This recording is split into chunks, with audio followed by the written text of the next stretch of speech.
1. The controlling parent. Do your parents control what you do?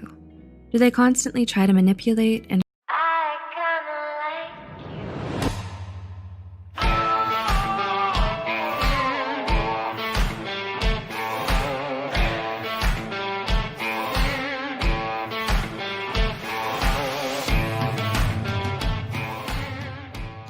control your decisions, feelings, and actions?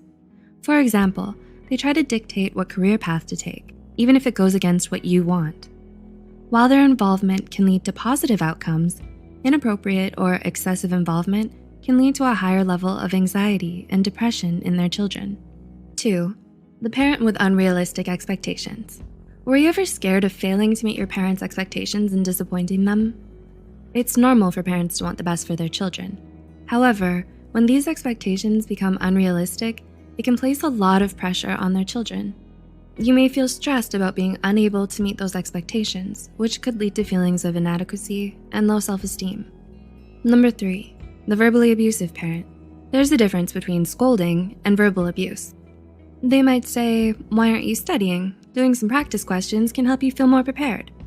Verbal abuse, on the other hand, is a destructive form of communication. They may say something like, "Why aren't you studying? You're so lazy and useless," which could lead to self-deprecation and low self-esteem. 4. The invasive parent. Do your parents know little about having boundaries? Do they look through your phone or your diary without your permission? It's important that you have your own personal space, especially when you're growing up. The constant invasion of privacy may lead you to find yourself resorting to lying and hiding. The lack of personal space can be the cause of an uneasy and distant relationship between parent and child. 5. The neglectful parent. On the other hand, do your parents rarely check in on your everyday life? Neglect is a form of child maltreatment that can lead to negative social, behavioral, and cognitive impacts on a child. Having a neglectful parent can also result in a distant relationship, as you may feel like they were never present in your life. What are your thoughts on these types of toxic parents?